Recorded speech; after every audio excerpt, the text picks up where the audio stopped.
Hello everyone. आजच्या भागात आपल्याला स्टॅटिक मेंबर फंक्शन, तसेच स्टॅटिक डेटा मेंबर आणि फ्रेंड फंक्शन काय असतं ह्याच्याविषयी आपल्याला माहिती घ्यायची आहे. ठीक आहे, तर आपण आज पहिल्यांदा बघूया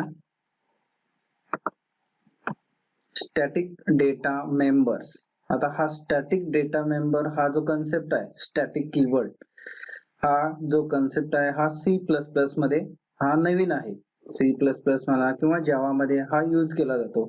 सी मध्ये स्टॅटिक डेटा मेंबर किंवा स्टॅटिक मेंबर फंक्शनची कन्सेप्ट नाही आहे. ठीक आहे, तर आज आपण बघूया स्टॅटिक डेटा मेंबर्स काय असतात आणि स्टॅटिक मेंबर फंक्शन्स काय असतात ते आज बघूया. ठीक आहे, आपल्याला आतापर्यंत माहिती आहे की जेव्हा आपण एखादा व्हेरिएबल डिक्लेअर करतो एखाद्या क्लासमध्ये, ठीक आहे, एखाद्या क्लासमध्ये आपण एखादा व्हेरिएबल डिक्लेअर करतो, त्या डिक्लेअर केलेल्या व्हेरिएबलला आपण वेगवेगळ्या व्हॅल्यू देऊ शकतो.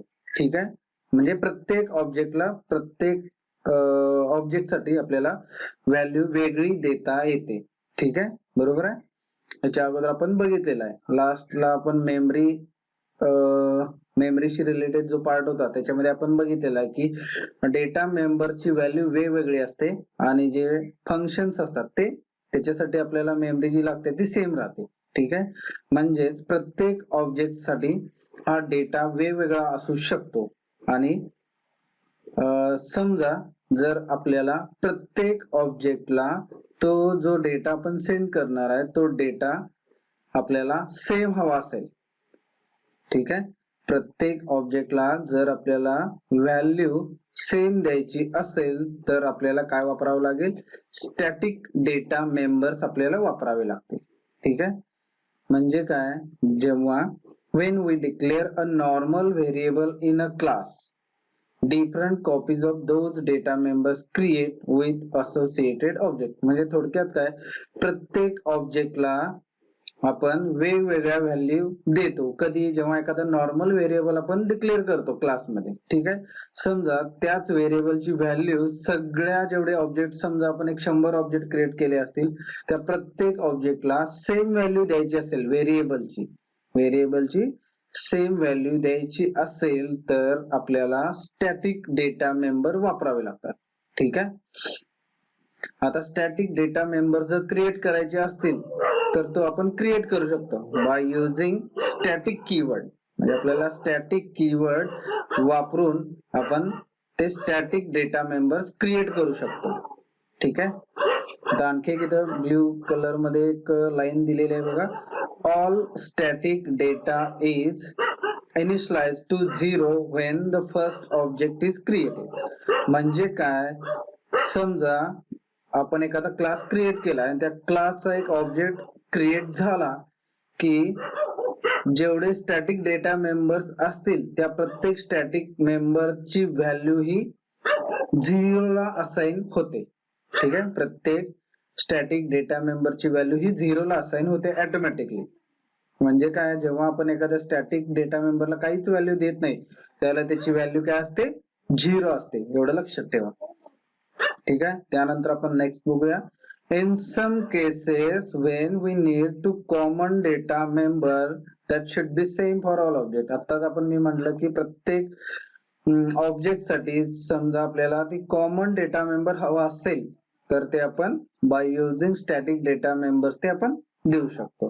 ठीक आहे, त्यानंतर आपण बघूया डिक्लेरेशन काय आहे. आता डिक्लेरेशन म्हणजे काय, जो स्टॅटिक डेटा मेंबर आहे तो आपल्याला कसा डिक्लेअर करता येईल. नॉर्मली आपण एखादा व्हेरिएबल ज्याप्रमाणे डिक्लेअर करतो, समजा एक्झाम्पल म्हणून आपण घेतलंय एंट एक्स.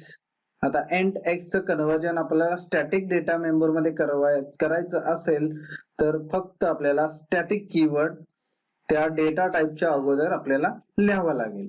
म्हणजे काय होईल, स्टॅटिक एंट एक्स, म्हणजे एक्स हा व्हेरिएबल स्टॅटिक टाइपचा क्रिएट झाला.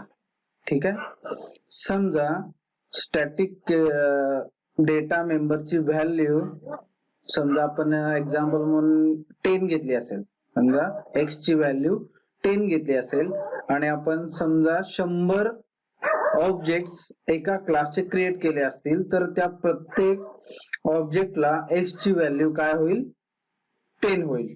ठीक आहे. समजा पुढे जाऊन आपण जर चेंज केलं x ची व्हॅल्यू आपण 20 केली तर ऑटोमॅटिकली प्रत्येक ऑब्जेक्ट साठी x ची व्हॅल्यू काय होईल 20 ऑटोमॅटिकली चेंज होईल. ठीक आहे. हा फायदा आहे स्टॅटिक डेटा मेंबरचा. आता हे झालं डिक्लेरेशन झालं फक्त स्टॅटिक एंड एक्स म्हणजे हे फक्त डिक्लेरेशन झालं. आता त्याची डेफिनेशन पण आपल्याला क्लासच्या बाहेर लिहावी लागते. डेफिनेशन क्लासच्या बाहेर लिहावी लागते. तर कसं लिहायचं बघा, त्याच्यासाठी सिंटॅक्स दिलेला आहे. Data type space class name scope resolution, त्यानंतर मेंबर नेम म्हणजे काय, मेंबर नेम म्हणजे थोडक्यात व्हेरिएबलचे नाव इज इक्वल टू व्हॅल्यू, त्याची व्हेरिएबलची व्हॅल्यू. त्यासाठी एक्झाम्पल दिले बघा, एंट डेमो. डेमो हे काय झालेलं आहे क्लासचं नाव.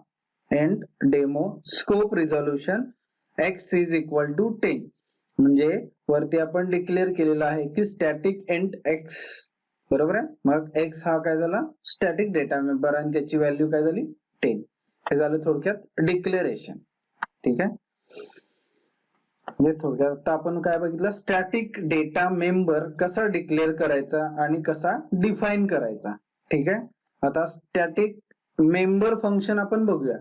आताच आपण काय बघितलं स्टॅटिक डेटा मेंबर. आता स्टॅटिक मेंबर फंक्शन मध्ये काय असतं बघा, if you are calling a static data member within a member function म्हणजे काय, समजा एखादा स्टॅटिक डेटा मेंबर एखाद्या फंक्शन मध्ये तुम्ही कॉल करत असाल. काय म्हणले मी, एखादा स्टॅटिक मेंबर जर तुम्ही एखाद्या फंक्शन मध्ये कॉल करत असाल तर त्या फंक्शनला काय म्हणू शकता तुम्ही स्टॅटिक मेंबर फंक्शन. ठीक आहे. म्हणजे काय, स्टॅटिक मेंबर फंक्शन मध्ये फक्त आणि फक्त स्टॅटिक डेटा मेंबर्स असतात. ठीक आहे. म्हणून त्याला काय म्हणलं जातं स्टॅटिक मेंबर फंक्शन. आता static member function should be declared as a static म्हणजे स्टॅटिक मेंबर जे फंक्शन आपण डिक्लेअर करणार त्याच्या सुरुवातीला स्टॅटिक हा कीवर्ड आपल्याला लिहावा लागेल.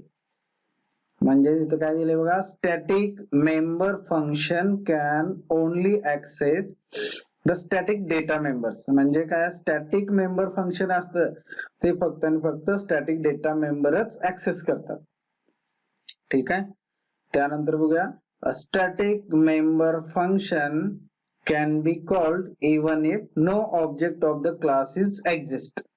याचाच अर्थ काय, समजा एखादा स्टॅटिक मेंबर फंक्शन जर आपल्याला कॉल करायचं असेल तर तिथं आपल्याला ऑब्जेक्ट क्रिएट करण्याची काहीच गरज नाही आहे.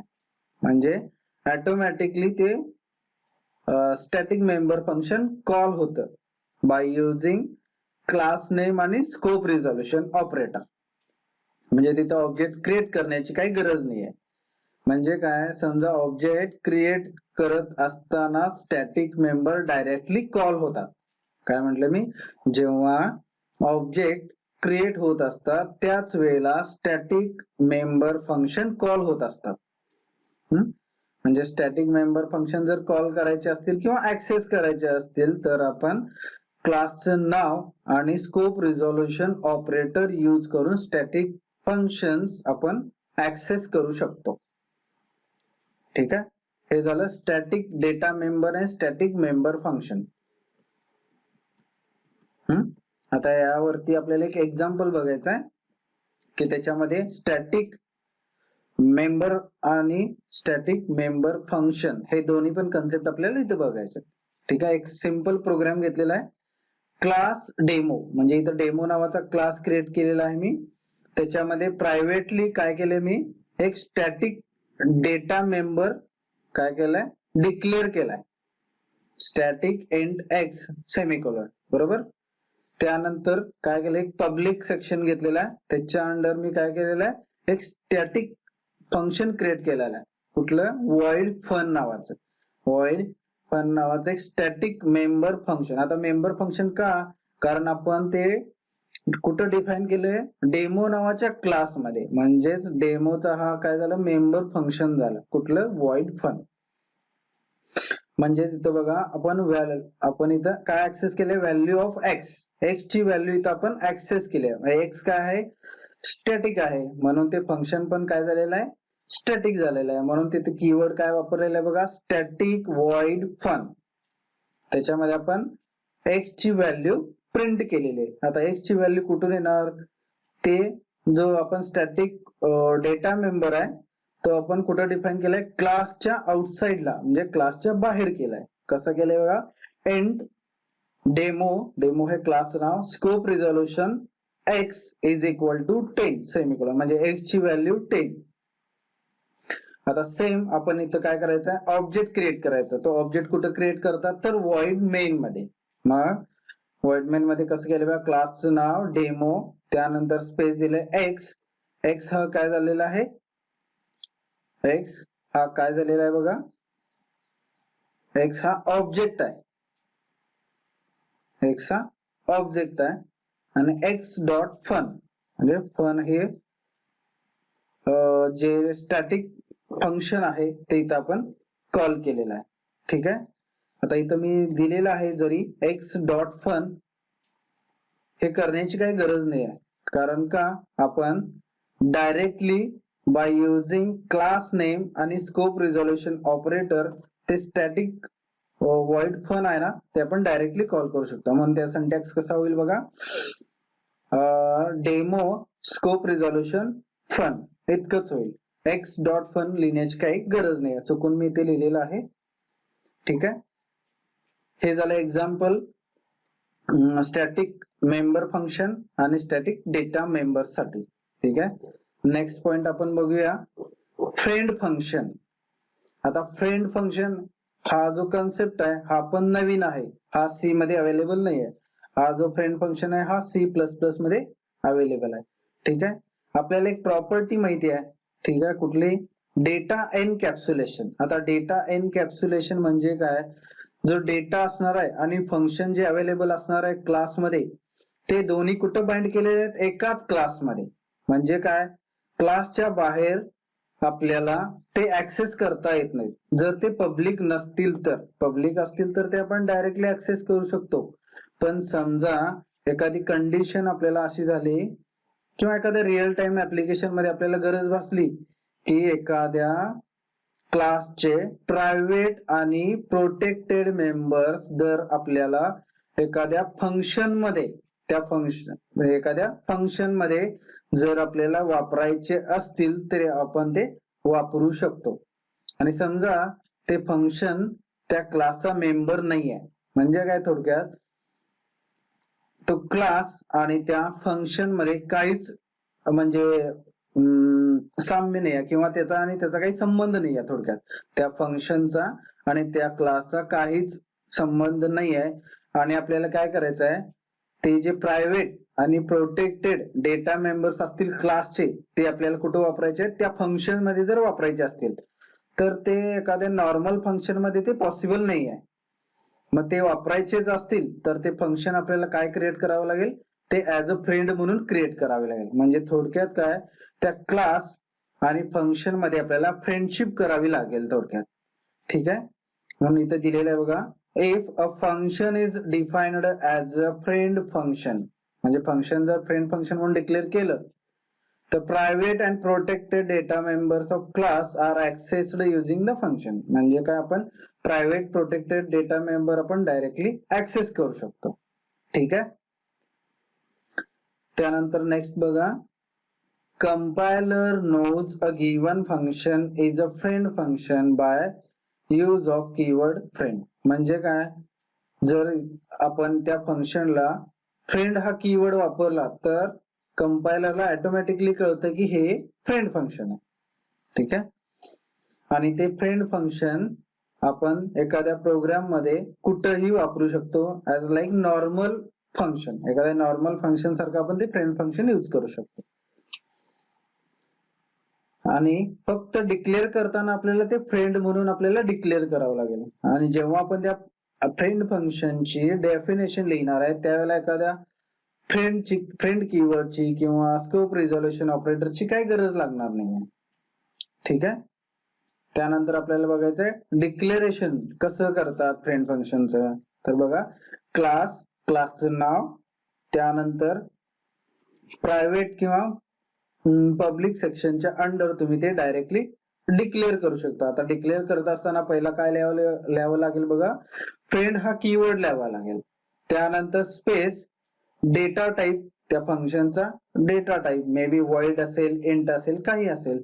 त्यानंतर काय लिहायचंय बघा, फंक्शन नेम, त्यानंतर तुम्हाला जे फ्रेंड फंक्शन म्हणून वापरायचं असेल त्या फंक्शनचं नाव, आणि ब्रॅकेटमध्ये नंबर ऑफ आर्ग्युमेंट्स आपल्याला तिथं लिहावं लागेल.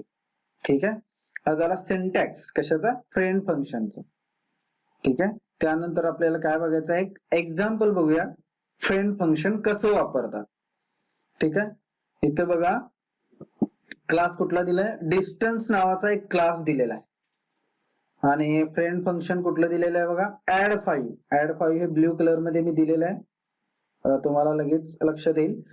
ऍड 5 हे काय आहे, एक फ्रेंड फंक्शन आहे, बरोबर आहे. मग आपल्याला डिस्टन्स जो क्लास आहे त्याच्यामध्ये एक मीटर नावाचा एक व्हेरिएबल घेतलेला आहे. ठीक आहे. तो मीटर नावाचा व्हेरिएबल हा काय आहे, प्रायव्हेट आहे, म्हणजे फक्त डिस्टन्स नावाचा क्लासच ते वापरू शकतो. पण मला काय करायचं आहे, ऍड 5 नावाचा जो फ्रेंड फंक्शन आहे त्या फ्रेंड फंक्शन मध्ये मला काय वापरायचं आहे, तर मीटर हे व्हेरिएबल मला यूज करायचं आहे. पण समजा ते फ्रेंड फंक्शन नाही, एखादं नॉर्मल फंक्शन असेल ऍड 5, तर ते मी मीटर नावाचा जो व्हेरिएबल आहे ते वापरू शकत नाहीये. पण मला ते वापरायचंच आहे, म्हणून काय करावं लागेल, मला जेव्हा एखादं फंक्शन फ्रेंड म्हणून डिक्लेअर करावं लागेल. मग कसं केलंय बघा, पब्लिकच्या अंडर फ्रेंड इंट ऍड 5 आणि ब्रॅकेट मध्ये काय लिहिलंय, डिस्टन्स. आता हे डिस्टन्स काय आहे, थोडक्यात हा क्लासचं नाव आहे. हे क्लासचं नाव म्हणजे थोडक्यात काय झालं, त्याला आपण म्हणू शकतो अनोनिमस ऑब्जेक्ट. त्याला काय म्हणू शकतो, अनोनिमस ऑब्जेक्ट. आता अनोनिमस म्हणजे काय, अनोळखी, म्हणजे एखाद्या ऑब्जेक्टचं नाव आपण तिथं दिलेलं नाही, डायरेक्टली आपण त्या क्लासचं नाव दिलेलं आहे. ठीक आहे. म्हणून त्याला काय म्हणू शकतो आपण, अनोनिमस ऑब्जेक्ट. आता हे झालं डिक्लेरेशन झालंय फक्त फ्रेंड फंक्शनचं. आता आपल्याला काय करायचंय, त्या फ्रेंड फंक्शनची डेफिनेशन लिहायची आहे. आता ती डेफिनेशन कुठं, क्लासच्या बाहेर लिहितो आपण, बरोबर आहे. मग कसं लिहिलंय बघा, void add 5 ब्रॅकेट मध्ये डिस्टन्स डी. आता इथं आपण फ्रेंड कीवर्ड वापरले का, नाही वापरला, कारण फक्त डिक्लेरेशनच्या वेळेला फ्रेंड कीवर्ड वापरावं लागेल. डेफिनेशनच्या वेळेला फ्रेंड कीवर्ड किंवा एखादा स्कोप रिझोल्युशन ऑपरेटर वापरायची काही गरज नाहीये. आणि डिस्टन्स डी, आता इथं आपल्याला ऍक्च्युअल डी नावाचा ऑब्जेक्ट इथं क्रिएट केलेला आपण, तो कुठल्या टाईपचा आहे, तर डिस्टन्स टाईपचा आहे. ज्याप्रमाणे आपण void main मध्ये आपण ऑब्जेक्ट क्रिएट करतो, सेम ऑब्जेक्ट इथं क्रिएट केलेला आहे. ठीक आहे. आता त्याच्या अंडर काय लिहिलंय बघा, d dot meter plus is equal to 5. याचा अर्थ काय, d dot meter is equal to d dot meter plus 5. तर डी डॉट मीटर म्हणजे काय असणार आहे, डी म्हणजे हा ऑब्जेक्ट झाला कशाचा, डिस्टन्स क्लासचा. आता डिस्टन्स क्लासचा ऑब्जेक्ट म्हणजे काय असणार आहे, डी डॉट मीटर म्हणजे डिस्टन्स मध्ये जो मीटर नावाचा व्हेरिएबल वापरलेला आहे तो, त्याची व्हॅल्यू इथं डिक्लेअर केलेली नाही, याचा अर्थ 0 असणार आहे. मग 0 plus 5 is equal to d dot meter, बरोबर आहे. म्हणजे डी डॉट मीटरची व्हॅल्यू किती झाली, 5. ते आपण इथं डायरेक्टली प्रिंट केलेलं आहे. ठीक आहे. त्यानंतर बघा, void main मध्ये आपण काय केलंय, डिस्टन्स जो क्लास केलेला आहे त्याचा आपण ऑब्जेक्ट क्रिएट केलेला आहे कॅपिटल डी. आता इथे कॅपिटल डी आणि वरती आपण कुठला घेतलेला आहे, स्मॉल डी. आता दोन्ही पण कम्पॅरेटिव्हली सेम आहेत. आता समजा डिस्टन्स कॅपिटल डी च्या ऐवजी आपण दुसरा कुठला एक्स घेतला असेल, तर एक्स आणि डी कम्पॅरेटिव्हली दोन्ही पण सेम असतात. आणि इथं आपण डायरेक्टली ते फंक्शन कॉल केलेलं आहे. बघा, मगाशीच मी सांगितलं फ्रेंड फंक्शन हे कुठल्याही ऑब्जेक्टने कॉल करण्याची काही गरज नाही, डायरेक्टली ऑब्जेक्ट त्याला पास केलेला आहे. म्हणून ऍड 5 हे फंक्शन आपण डायरेक्टली कॉल केलं आहे, त्याच्या ब्रॅकेट मध्ये आपण डी लिहिलेलं आहे. म्हणजे डी, कॅपिटल डी आणि स्मॉल डी कम्पॅरेटिव्हली दोन्ही पण सेम आहे. ठीक आहे. हे झालं फ्रेंड फंक्शन. थोडं डिफिकल्ट आहे पण समजून घ्या व्यवस्थित प्रोग्राम आणि हा प्रोग्राम तुम्ही फॉलो करू शकता. ठीक आहे. आजच्या लेक्चर मध्ये आपल्याला एवढंच बघायचं होतं.